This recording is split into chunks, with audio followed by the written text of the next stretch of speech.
ponto. É possível que a gente encontre, entre pessoas que sofrem de depressão, a tristeza, as pessoas desmotivadas, né, o que se chama aí da apatia, a pessoa que não consegue sentir ali o prazer mais pelas coisas que fazia ou que gostava de fazer antes. A gente precisa entender que a tristeza, ela não é exclusiva da depressão e não é sinônimo de depressão. Na depressão estão presentes também sintomas ansiosos, a irritabilidade. A depressão, ela tem um início mais silencioso, ela tem um início talvez um pouco mais lento e ela se instala de uma forma que a gente não sabe dizer muito bem quando começou.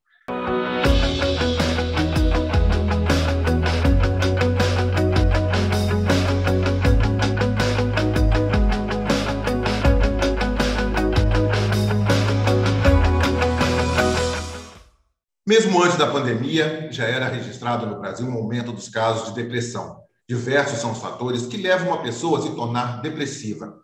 Os casos de suicídio têm uma forte relação com a depressão, mas ela tem cura e com tratamento adequado, o paciente pode voltar a ter uma vida normal e feliz. Depressão e suicídio são os temas desta edição do Entre Aspas. E para falar sobre este assunto, nós vamos conversar agora com o psicólogo Tiago Jordão. Tiago, muito obrigado por estar aqui conosco e por estar participando deste programa, Entre Aspas. Seja bem-vindo. Obrigado, Vladimir. Muito obrigado aí pela oportunidade, obrigado pelo convite. É sempre importante falar do tema, é um tema que, bom, na pandemia tem se discutido bastante, a gente vê nos meios de comunicação, nos meios acadêmicos, os casos de depressão têm aumentado. E o tema depressão, que, como você lembrou, é um tema que vem, né, pré-pandemia, já é um problema da nossa sociedade, do nosso modo de viver, parece ter, como tantas outras coisas durante a pandemia, escapado ao controle da gente. Então, muito obrigado por poder falar desse assunto, espero que seja útil aí para todos que vão acompanhar a nossa conversa. Obrigado, Tiago. E eu começo te fazendo a seguinte pergunta. Pessoas tristes, sozinhas e pessimistas, são reais esses estereótipos atribuídos a essas pessoas que sofrem com a doença? Eles são verdadeiros? Até certo ponto. É possível que a gente encontre, entre pessoas que sofrem de depressão, essas características que você falou. A tristeza, as pessoas desmotivadas, né, o que se chama aí da apatia, a pessoa que não consegue sentir ali o prazer mais pelas coisas que fazia ou que gostava de fazer antes da depressão começar. Mas vamos lembrar que isso não é 100% do tempo. É possível que você veja pessoas que têm depressão, elas estarem num momento bom, elas estarem conseguindo trabalhar, elas estarem fazendo aí as suas atividades do dia a dia, porque isso depende muito de como, em que fase está a doença, ou se ela naquele momento conseguiu reagir bem e conseguiu fazer alguma coisa que a gente se questiona, né? Como é que a pessoa diz que tem depressão e está ali dando risada? Porque não necessariamente ela vai estar reclusa e triste o tempo todo. Porém, ao longo do dia dela, ao longo dos seus dias, é possível que os sintomas voltem, é possível que a tristeza imotivada, aquela vontade de chorar que não se sabe muito bem por quê, é possível que aconteça, mas a gente precisa entender que a tristeza, ela não é exclusiva da depressão e não é sinônimo de depressão. Ela, sim, pode estar presente, mas, por exemplo, na depressão estão presentes também sintomas ansiosos, a irritabilidade, que a gente não espera ver. A gente espera que seja só a tristeza. Mas eu e você, qualquer outra pessoa que não tenha uma depressão diagnosticada, também podemos viver momentos tristes da vida. Eles podem perdurar, sem necessariamente que sejam episódios depressivos. E aí a gente separar um pouco as coisas, entendendo que sim, tem tristeza na depressão, mas ela não é a única coisa possível de acontecer na depressão. E quais as causas da depressão, né? E ela vai surgindo como? Ela vai surgindo, ela vem de uma vez só ou vem aos poucos? Como é isso? Não, a depressão ela não funciona como um surto, né? Não funciona como um episódio em que a pessoa simplesmente rompe com o modo de vida como ele é, como ela conhece aquela vida, e a partir daquele dia ela tem depressão. A depressão ela tem um início mais silencioso, ela tem um início talvez um pouco mais lento, e ela se instala de uma forma que a gente não sabe dizer muito bem quando começou. É possível que, no caso de algumas pessoas, a gente tenha um ponto em que um episódio que a pessoa identifique, olha, depois da minha demissão, depois que eu perdi os meus pais, depois que eu, sei lá, separei do casamento, essas coisas começaram. mas não começam todos os sintomas de vez. Certamente há uma reação natural a casos como esses, né, a acidentes, a perda de parentes, a fins de relacionamento.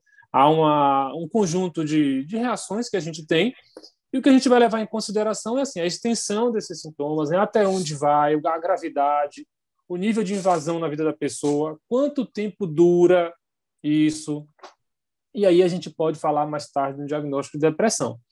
Mas não necessariamente todo mundo passa por um evento, todo mundo que tem depressão passa por um evento que a gente é capaz de dizer que foi por causa daquilo. A depressão não é uma doença que tem uma única causa.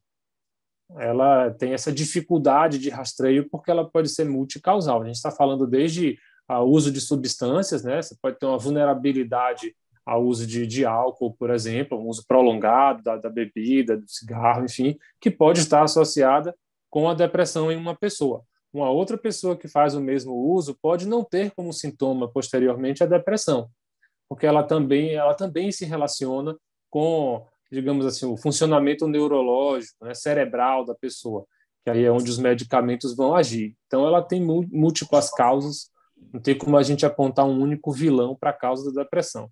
Porém, Vladimir, eu chamo a atenção para uma coisa importante. O nosso modo de vida é um modo adoecedor. Então, a forma como a gente vive, a estrutura da nossa sociedade, as coisas que se cobram no meio social, a maneira como a gente responde ao nosso meio, dá indícios de que a depressão é um mal que tem uma forte relação com a forma como a gente vive. É possível, né, diante de tudo que você já me disse aí, é possível ter a depressão e apresentar outros sintomas que sejam diferentes dos já conhecidos? Perfeitamente, perfeitamente. Muitas vezes o paciente com depressão, ele se queixa, por exemplo, de oscilação de humor.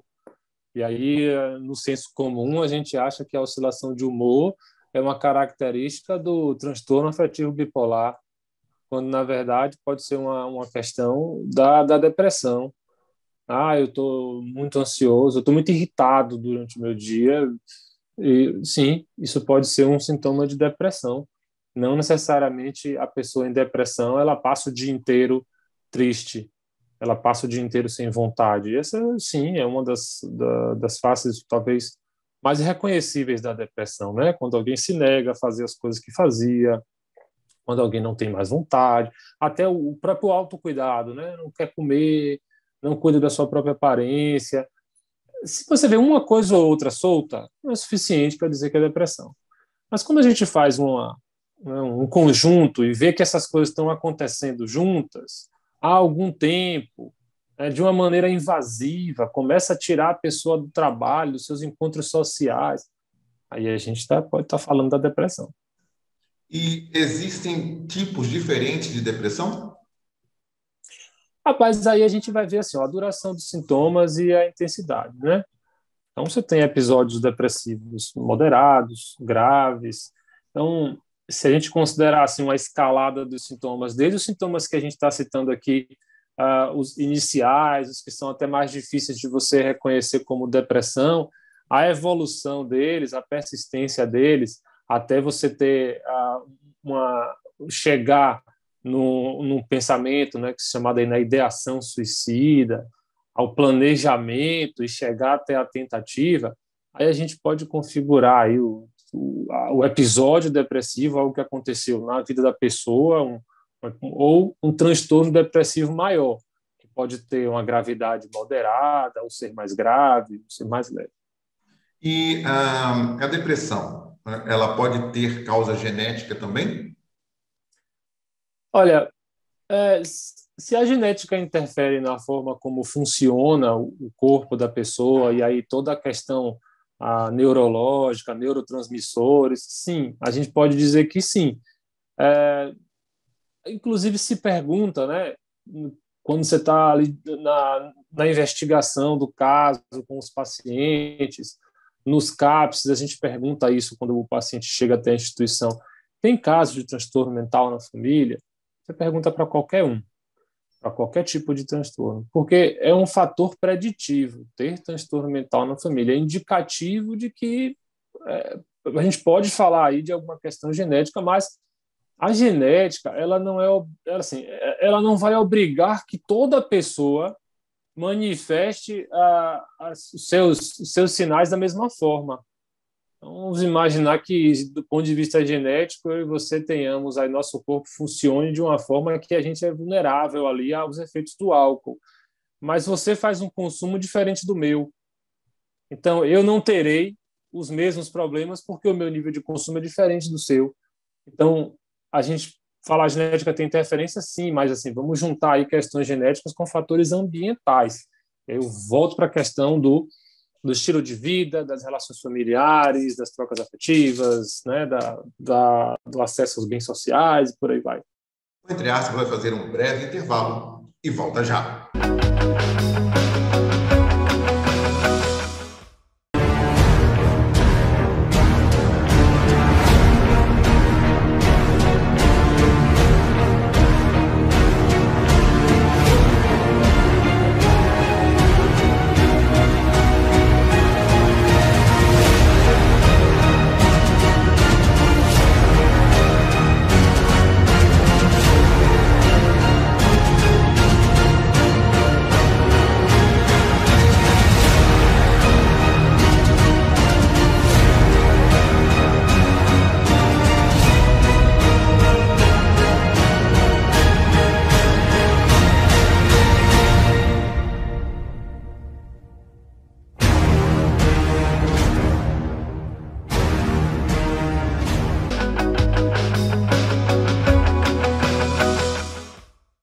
Estamos de volta com Entre Aspas, falando sobre depressão e suicídio. No começo do nosso papo, você falou em tristeza, que quem tem depressão também convive com a tristeza. É possível diferenciar uma tristeza passageira de um quadro depressivo? Sim, eu acho que uma coisa importante na tristeza da depressão é a motivação para relatar esse sentimento. Por que você está triste?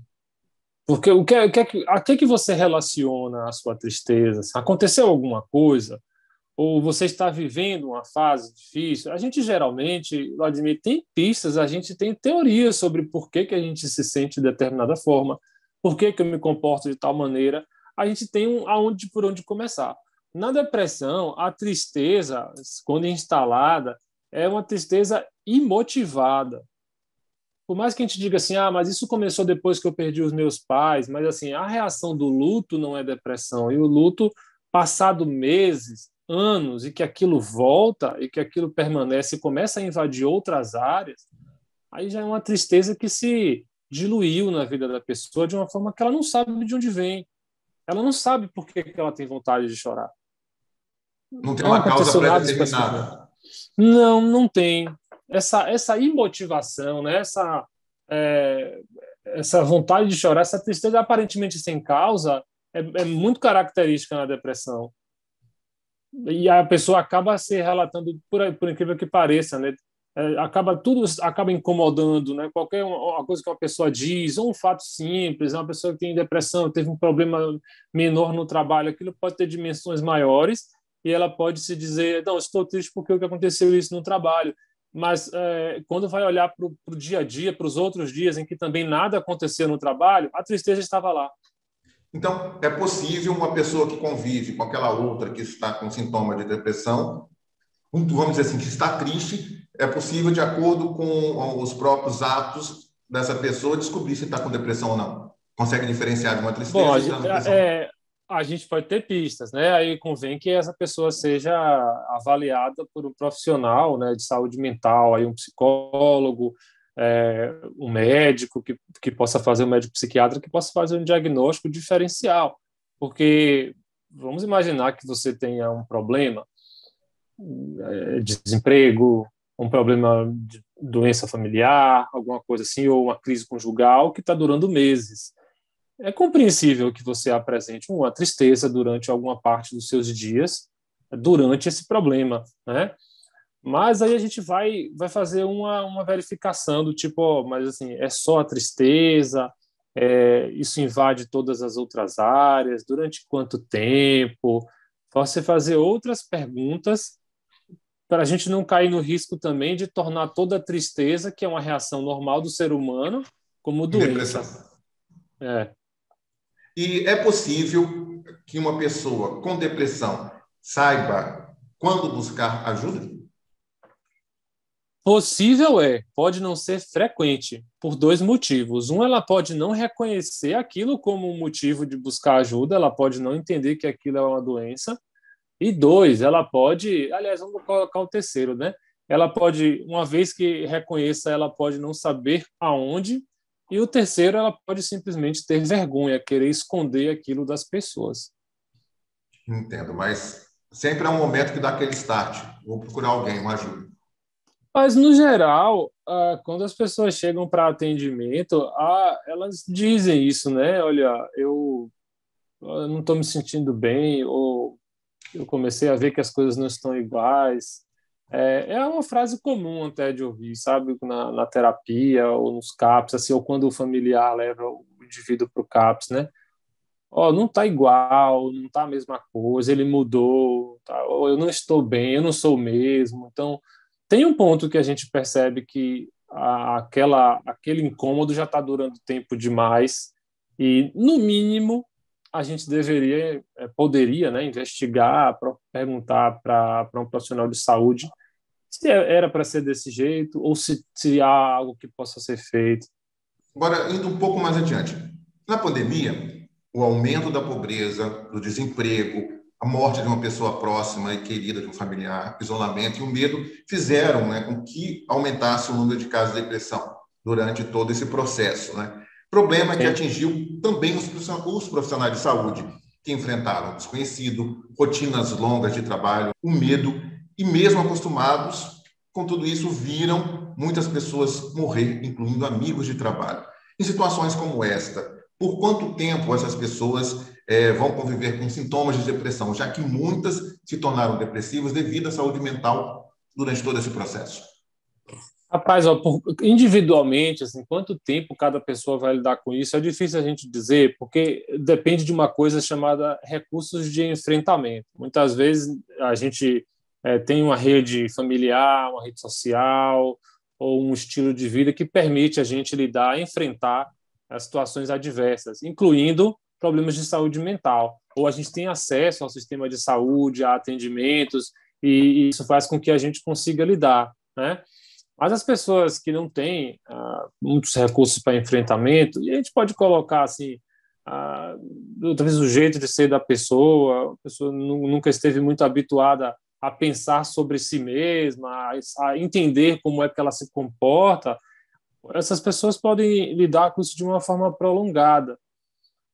Esse período da pandemia e todo esse cenário que você descreveu para os profissionais de saúde, a gente pode dizer que alguns desses eventos podem ter sido traumáticos, né? Você vê o número de mortes que aconteceu aí nos hospitais e perder colegas de trabalho e se sentir vulnerável eu posso ser o próximo e eu não tenho opção porque eu tenho que vir para o trabalho e do meu trabalho dependem as pessoas da sociedade. Então, são pressões de todos os lados com um risco real. A gente não está falando aqui de um exagero no risco, né? Está falando de um risco que continua real, inclusive. A pandemia não acabou. Então, Sim. talvez a vacina veio dar algum alento, foi um fortalecimento aí, né, nas capacidades que a gente tem para lidar com a pandemia, mas a gente tem que perguntar também o que mais mudou da vida dessas pessoas. Vamos imaginar aí um profissional de saúde que ele ou ela trabalhava numa instituição de saúde, vivenciou todas essas coisas, mas o seu parceiro ou parceira foi demitido do emprego que fechou na pandemia, né? O seu filho, a sua filha ficou sem ir para a escola e também passou a sofrer com sintomas de ansiedade. Então, depende muito do o quanto de desestruturação ocorreu na vida de cada indivíduo, para a gente dizer por quanto tempo e qual a extensão aí do sofrimento que as pessoas vão ter no pós-pandemia. Aliás, vamos falar dentro da pandemia em diante, melhor dizendo, né? O suicídio tem uma ligação forte com a depressão. E eu te pergunto, por que ainda é um mito se falar em suicídio? Porque o suicídio tem uma carga moral grande, né? A depressão ainda também tem, e o suicídio também. A gente tem algumas doenças na nossa sociedade, elas são avaliadas não só pelo que elas fazem, mas a gente avalia o comportamento de quem tem a doença.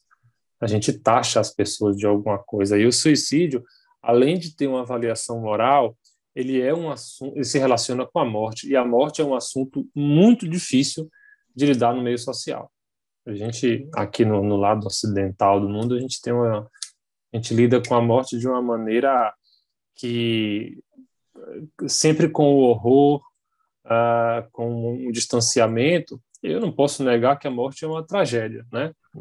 Nunca falarei o contrário. Uma pessoa morrer é uma tragédia, uma pessoa tirar a própria vida é uma tragédia.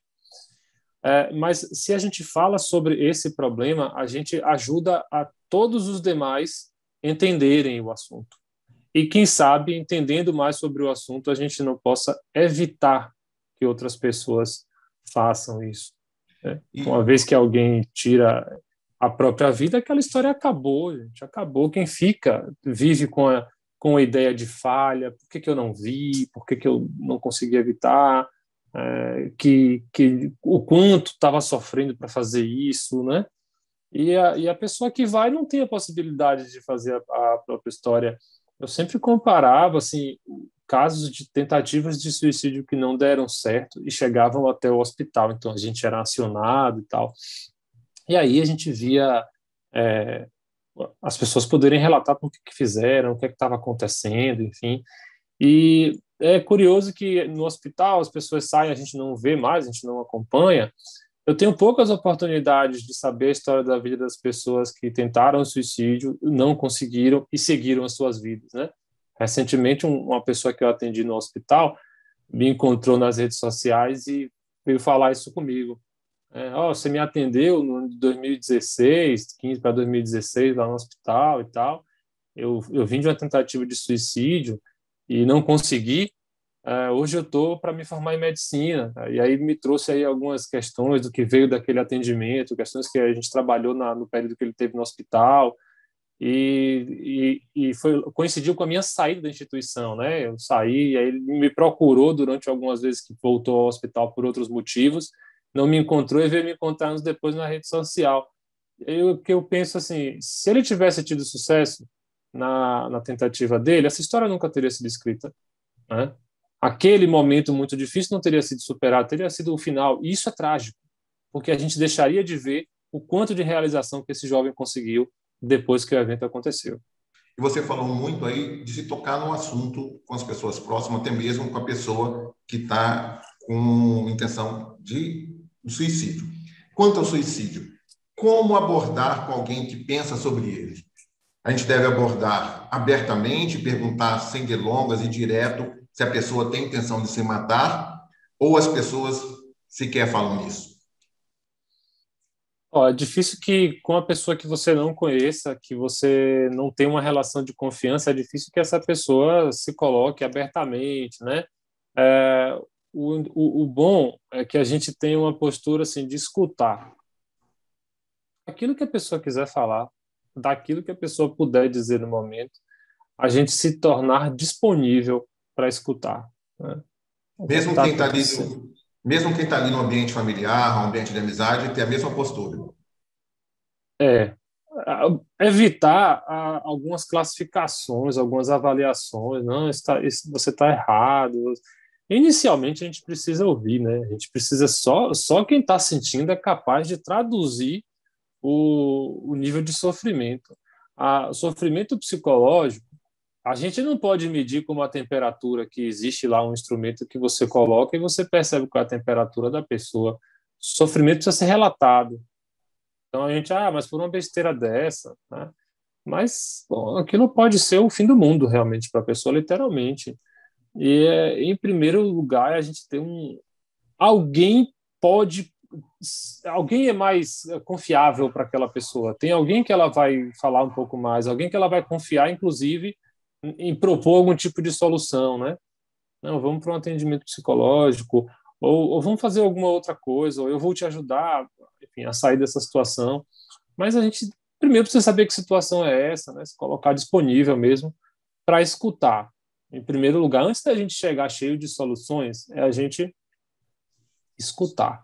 Quando pensamos em suicídio, logo nos vem a depressão à mente. Mas são diversos os distúrbios que levam a pessoa a pensar nisso. Não é isso mesmo? Então, quais são mais esses distúrbios que podem levar uma pessoa a pensar em suicídio? A depressão ela vai estar fortemente associada, né? Quadros Sim. graves, quadros que evoluíram sem tratamento, ou mesmo em tratamento, mas que seguem evoluindo. Mas, assim, a gente tem tentativas de suicídio, por exemplo, no transtorno afetivo bipolar, né? Nas fases maníacas, né? Na fase em que o indivíduo está, digamos, no exagero de si mesmo, que é a fase maníaca, de difícil controle. Então, é possível que a pessoa que tem o transtorno bipolar ela saia da fase de depressão, ela passa meses numa fase depressiva e aí ela muda para uma fase hiper tudo. Nessa fase ela pode tentar o suicídio também, né, na depressão, mas na fase maníaca também. Os quadros de psicóticos, né, alguns tipos de esquizofrenia motivados aí por delírios, podem levar também o indivíduo ao suicídio. Muito cuidado também com o uso de substâncias psicoativas, né? Os relatos de pessoas que e aí eu estou colocando não só as drogas ilícitas, tá? Mas o uso de medicamentos também. As pessoas que usam medicamentos e podem ter algum transtorno mental associado, muito cuidado com isso, porque num surto, e aí o indivíduo que fez um uso de uma droga psicoativa, ele pode perder ali a capacidade de julgamento dele, enfim, e cometer uma atitude como essa.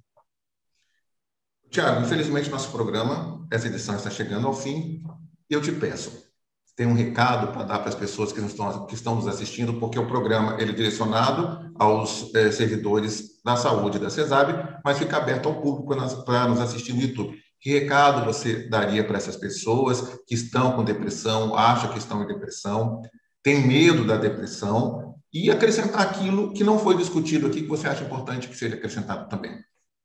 Velho, eu acho que o meu recado é assim, se informe, e essa informação ela pode vir desde você pesquisar em redes sociais, em canais, porque tem muitas pessoas dispostas a compartilhar informação para o bem, né, para o bem-estar dos outros. E aí é importante se informar e converse. Deve ter alguém na sua rede social, deve ter alguém na sua família, deve ter alguém próximo de você, inclusive no trabalho, falo para os colegas aí, servidores, que pode te escutar inicialmente, que vai te entender, que não vai contar tudo para todo mundo, que naquele momento, pelo menos, te escuta, e dali você pode partir para procurar um atendimento médico, procurar um atendimento psicológico.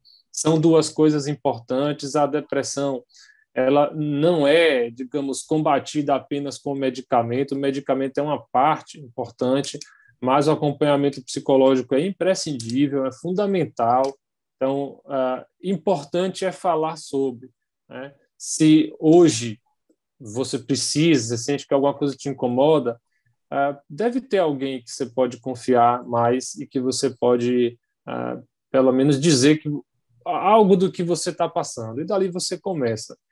Guardar para si, se você guardou para você até esse ponto, até hoje, essas questões, talvez isso não tenha produzido resultados. E se ainda te incomoda, vamos tentar uma abordagem diferente, vamos tentar falar sobre isso.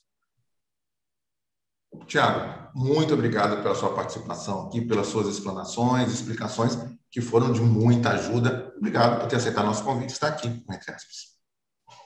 Eu que agradeço, Vladimir, agradeço a todos aí. Espero que tenha sido útil, sim. Foi muito proveitoso. Obrigado. Foi muito proveitoso, tenho certeza disso. Essa edição do Entre Aspas fica por aqui. Nos encontramos em breve. Até lá.